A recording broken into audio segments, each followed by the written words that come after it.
Hey guys, welcome to today's video. I'm the Hooded Lid and I'm doing a do-over. I'm doing a do-over on the Patrick Ta lipstick and blush because it was so incredibly cloudy when I shot that and it just looked horrible. And I didn't think it was fair to you and I got a lot of hits on it, so I wanted to do it right. I shouldn't have aired it, you know what I mean? But it was so cloudy that week, I didn't know if the next day was going to be sunny. When was the next sunny day going to come? So I thought it's better for me to consistently post. And I was wrong. It's better for me to post something that looks decent. Maybe not perfect, but not like that. So I also bought another blush. So I wanted to do that first and then we'll get into the other colors. This is Do We Know Her?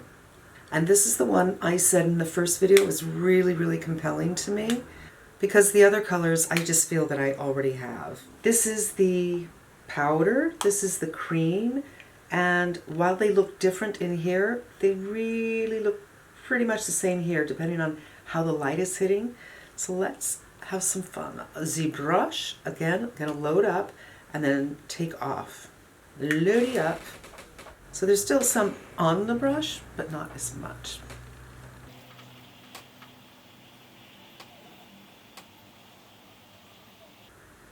And I said in that first video, I was really interested in this one because it was just really compelling. I was afraid though, because these colors can be very difficult for me, but I kind of like it. So far, reloading. And Patrick Ta says to do the powder up here and then do the cream on the cheeks to kind of give it a youthful look, like, you know, the glow I have right here, to keep that. I don't like glow right here though, so that will be powdered. And it's windy.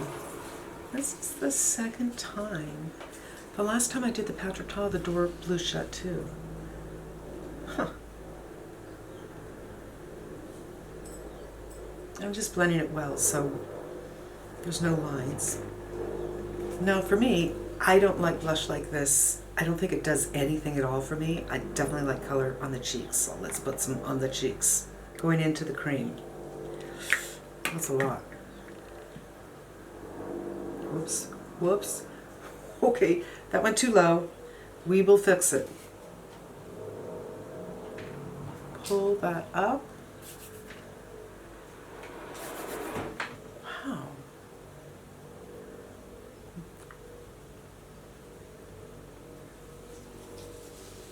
Unfortunately, I've already cleaned the brush I did my foundation with,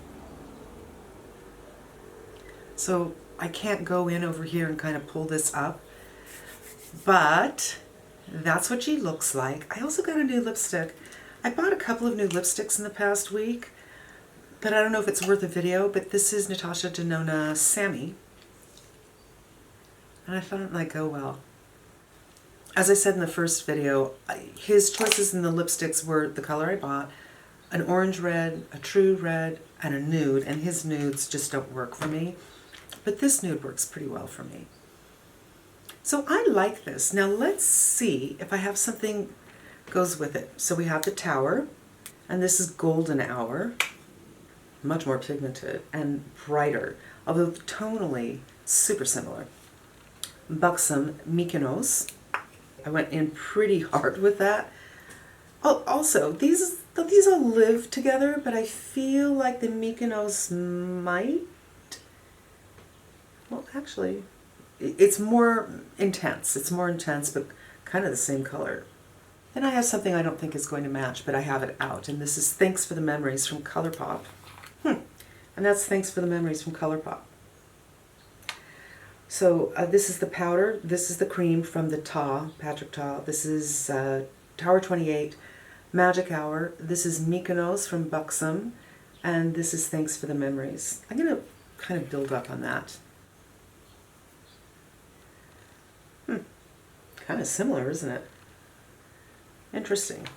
All right, so I think we have established that the colors that he's doing are not incredibly unique, so it's more about the formulation. Is this a formulation that you just think is fantastic?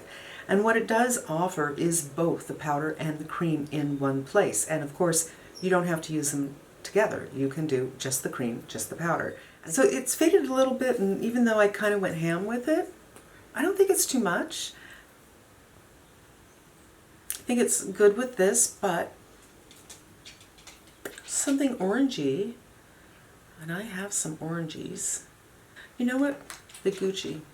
This is Agatha Orange in the sheer.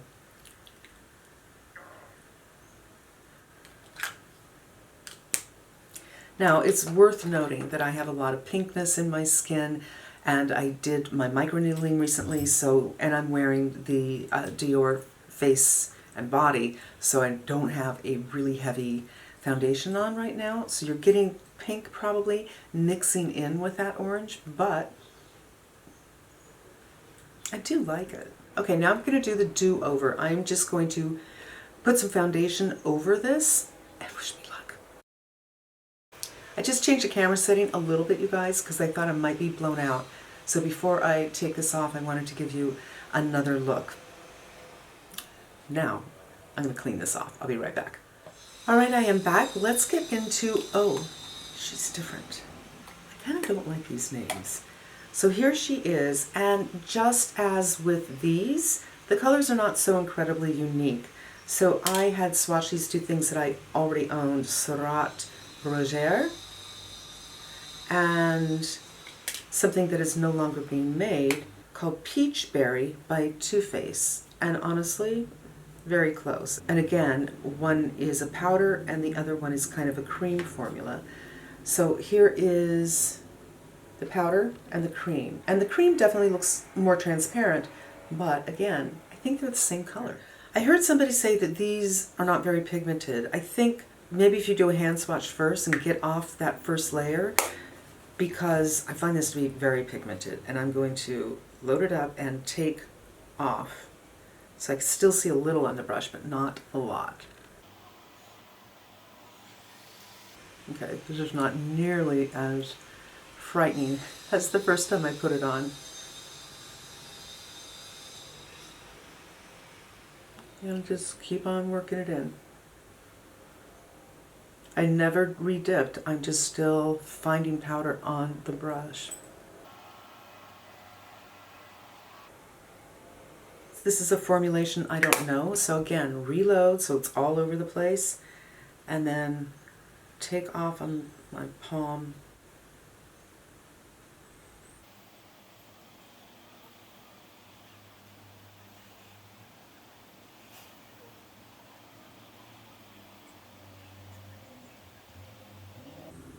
Yeah. So it took a minute to get there, but I felt like I had a lot more control than I did last time. And again, I do feel that this has a blue undertone rather than I was looking for. By their description, I thought it would have more of a brown undertone, so it would be a berry brown instead of a berry blue. And that's a hard color for me. Now the lip. And the lip is called She Must Be New. I don't like these names. I think they're kind of catty, if I'm being honest. Packaging is beautiful. There's so much reflection on this that you could put on your lipstick with it. Well, if you had another lipstick. All right. I'm going to put just a little bit on and dab, which will help you see what the undertone is and just see how versatile this could be if you want it to be.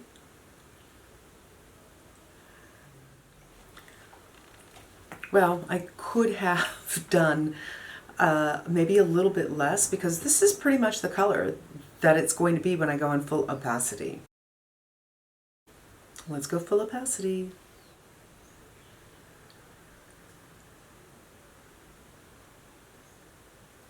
And here it is, full opacity. I maintain, even in much better light, that this for me, it's not working. I also maintain that I already have this. So I have it in the Giorgio Armani Mastro, the ones that are matte but very kind of creamy and moussey. And I will right here write what those names are of the couple of things I swatched it for.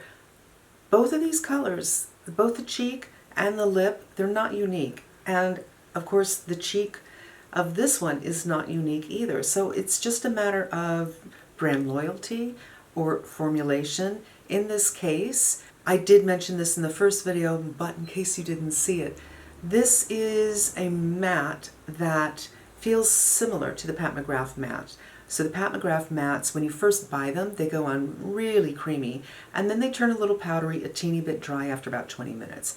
Once you own it for a while, it doesn't go on quite as creamy.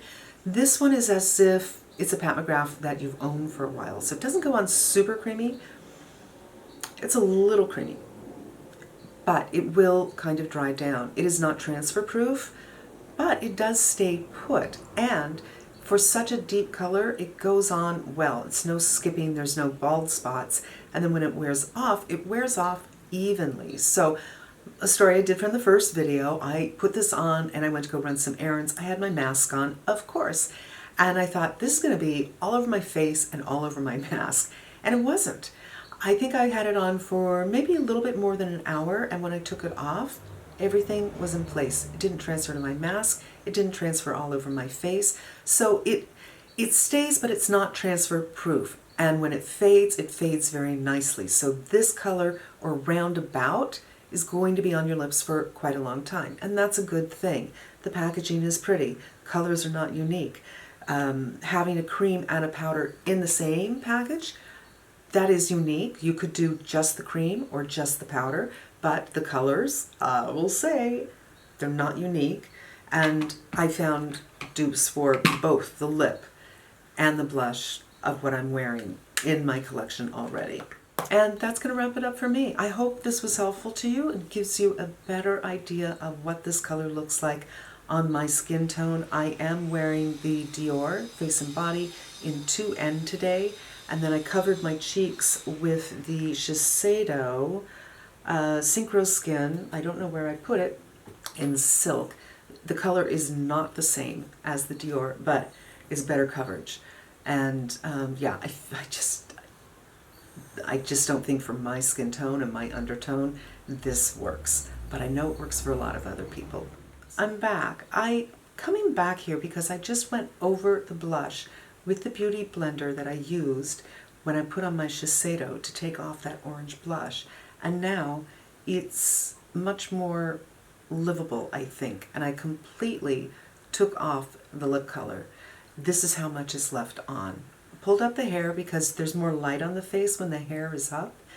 And I think this way, the color's still not a good color for me, but I think it works a lot better this way, and I wanted to show you that option.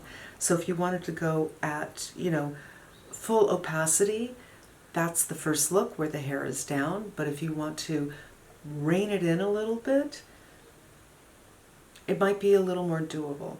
So I wanted to show you that. All right, you guys, I hope this was really helpful to you, and I hope you come back again. Until we meet again, stay safe and smart, and I'm wishing you good health.